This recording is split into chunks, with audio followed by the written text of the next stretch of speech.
Violence against women. Probably the biggest health problem facing women today is violence. Health experts estimate 1 in 3 girls and women have suffered some form of physical violence or abuse in their lives, most at the hands of someone in their family, a husband or partner, a father, a cousin, an uncle, a brother, or a grandfather. This violence knows no boundaries. It affects girls and women of all nationalities, races, ethnicities, religions, and income groups. Violence also comes in many forms, and we need everyone to combat it, including men like Jimmy Briggs and Brian O'Connor. Through the Man Up campaign, an organization he founded, Jimmy works to educate people, particularly young men, about why violence against girls and women is never okay, and not good for men either in their own families or communities.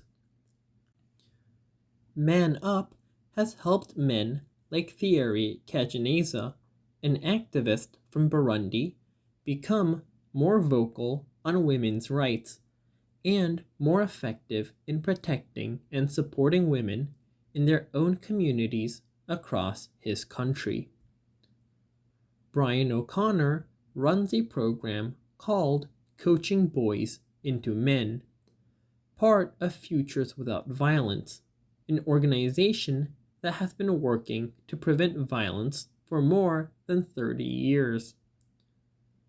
Coaching Boys into Men works with high school athletic coaches across the US and around the world to give them the tools and training they need to promote respect among their athletes for one another and for the people in their lives, along with what they learn on the field or turf.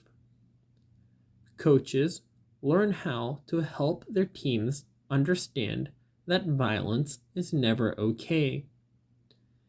In southwestern Pennsylvania, Woodland Hills High School football player Joe L. grew up seeing his father abuse his mother. Coaching Boys into Men helped him understand how important it is that he and his teammates respect and stand up for their mothers and all the girls and women in their lives. Work like Jimmy's and Brian's is so important because violence against women, sadly, is common everywhere. This is partly because, in many countries, it is legal for a husband to hurt his wife if he wants to, without any fear of consequences. In other words, the police won't come because he hasn't broken the law.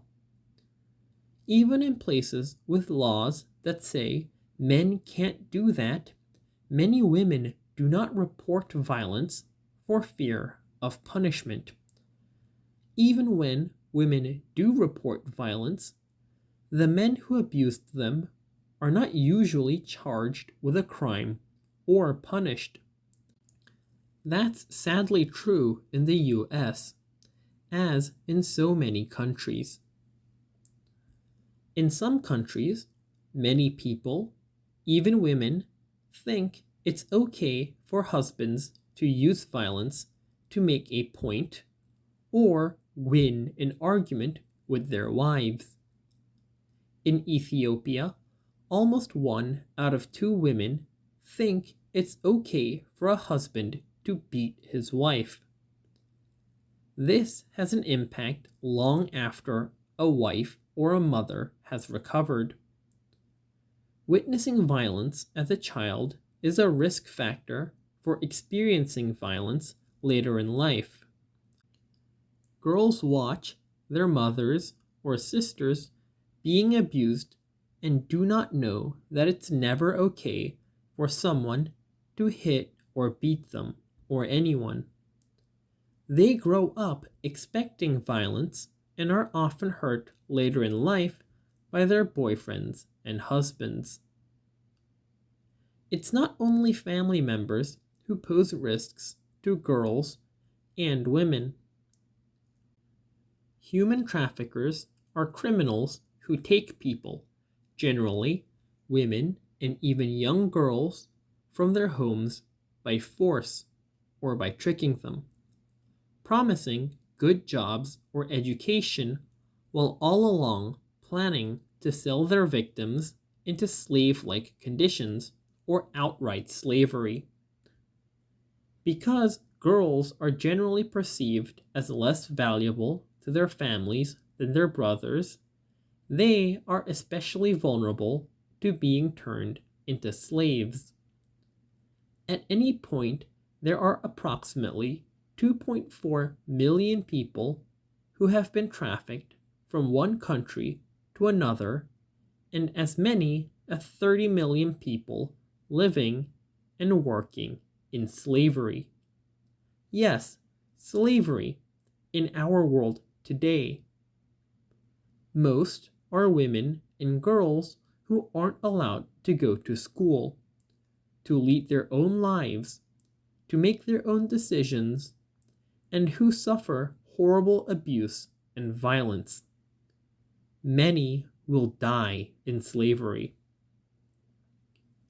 Women and girls are also uniquely vulnerable to violence during conflicts or wars.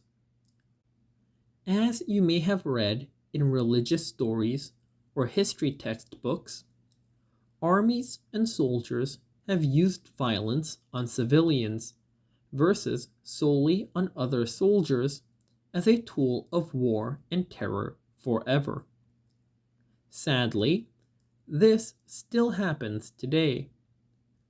While men are more likely to die in an armed conflict because they're more likely to be soldiers and therefore directly involved in fighting, women are more likely to die from the indirect effects of conflict. That may be from violent abuse or because they can't get the medical care they need when they're pregnant or having babies. Yet, women are still only rarely included in the negotiations between leaders that end wars or in the resulting peace agreements that countries and combatants commit to live by. Not surprisingly, in the few peace talks, like in Guatemala or Sudan, where women were meaningfully involved, the resulting agreements included support to help women who were victims of violence and their families heal and move forward. That's good for women and their families, and for their societies. It matters who's in the room. Someone who takes over every room she's in is Sana. I have changed her name to protect her identity. I had the honor of meeting Sana at an event. She helped create the Girl Declaration, a document shown in the opening paragraph of this chapter, with other girls from developing countries that put girls at the center of every conversation about health, the economy, rights, and ending violence. You can find the Girl Declaration on girleffect.org. Sana continues to work to end violence against women in her home country and across the world. And while she's not waiting for the grown-ups, she's also determined that working against violence not be her job alone. In one appearance, Sana said that she is fighting against child marriage and to end violence against women, and asked the audience what they were going to do. It's a question we all should have an answer to, and not just those of us who are or once were girls.